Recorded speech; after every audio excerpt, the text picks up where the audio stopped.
एक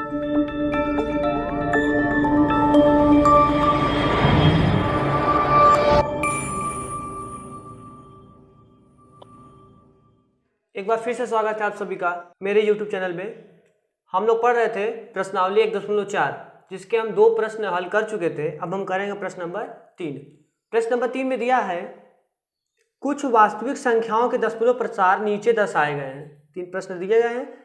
प्रत्येक स्थिति के लिए निर्धारित कीजिए कि वह संख्या परिमेय संख्या है या नहीं है। हमें बताना इसमें से कौन सा परिमेय है कौन सा अपरिमेय है। यदि यह परिमेय संख्या है या नहीं, यदि यह परिमेय संख्या है और p/q के रूप की है तो q के अभाज्य गुणनखंडों के बारे में आप क्या कह सकते हैं। तो इसको हल करने के लिए सबसे पहले हम प्रश्न नंबर 1 को लेंगे। तो प्रश्न नंबर 1 को लेते हैं हम। पहला प्रश्न को हम हल करेंगे।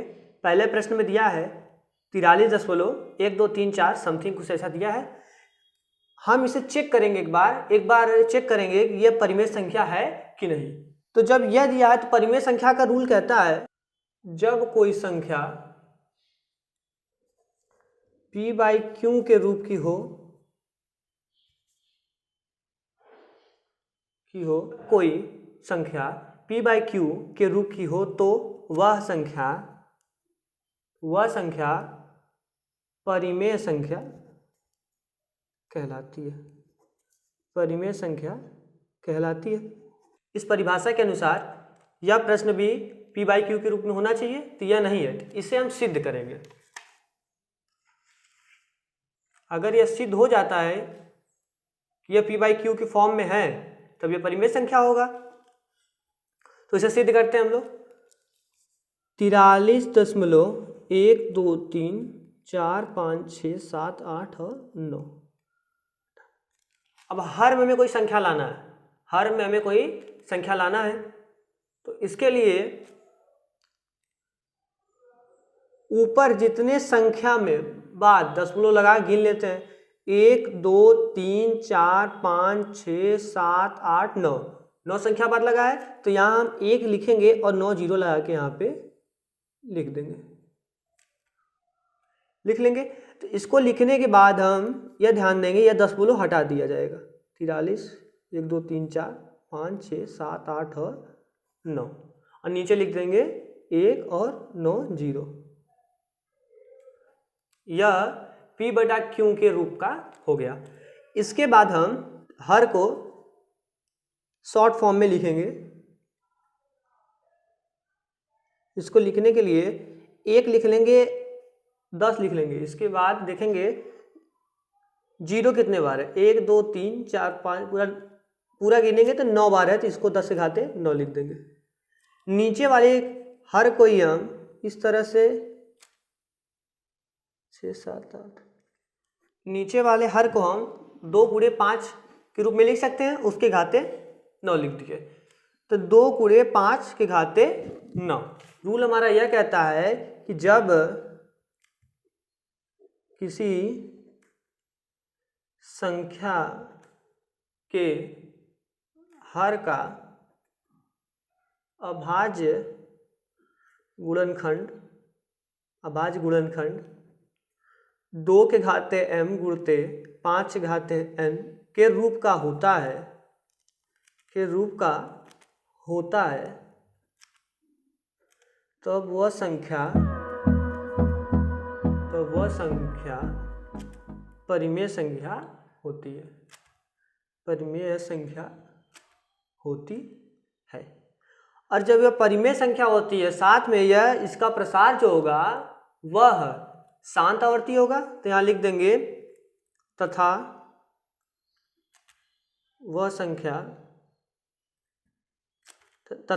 यह संख्या शांत आवर्ती है।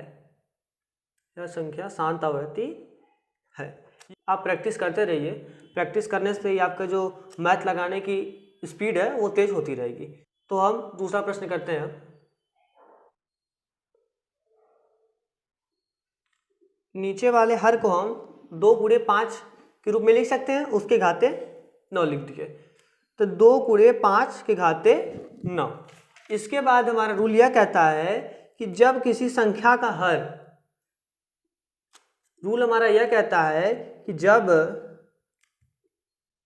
किसी संख्या के हर का अभाज्य गुणनखंड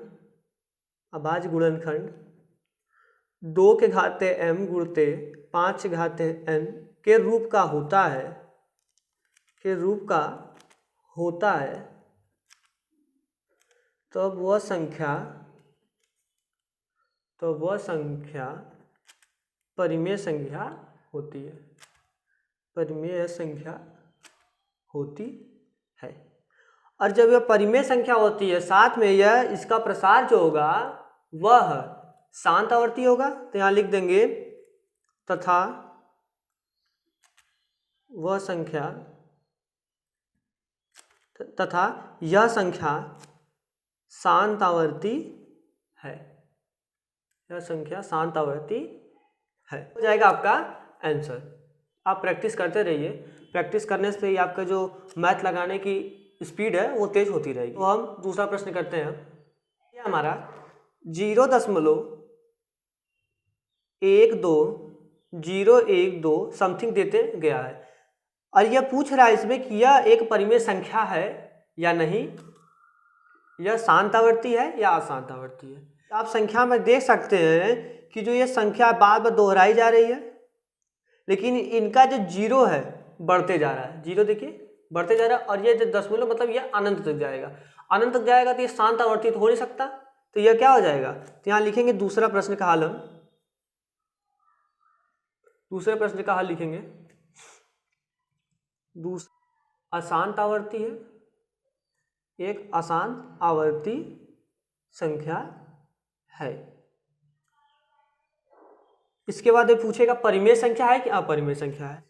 यहाँ लिख देंगे हम यह एक अपरिमेय संख्या है। तो ये हो जाएगा आपका आंसर। अब रहा तीसरे प्रश्न की बारी। तो तीसरे प्रश्न में आप सिंपल से देखेंगे एक चीज। तीसरे प्रश्न को हम देखेंगे,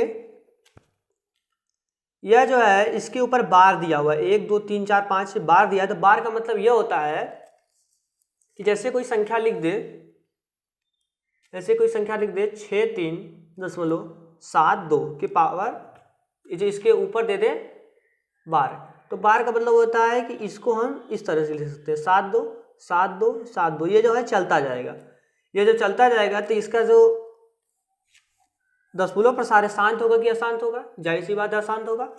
इसका दशमलव प्रसार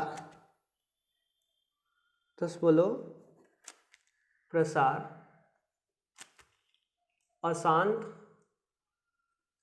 आवर्ती होगा। इसका दशमलव प्रसार अशांत आवर्ती होगा। लेकिन हमें यह जो संख्या मिली है ये 0 से बड़ी है, तो इसे लिख देंगे हम, इसलिए यहाँ लिख देंगे यह संख्या एक परिमेय संख्या है। ये हो गया आपका आंसर। आज आपका अध्याय 1 वास्तविक संख्याएं समाप्त हुआ। अब जब हम अगली वीडियो मिलेंगे तो हमारा दूसरा अध्याय बहुपद लेकर मिलेंगे। तो उसके जितने प्रश्न हैं हम हल करेंगे।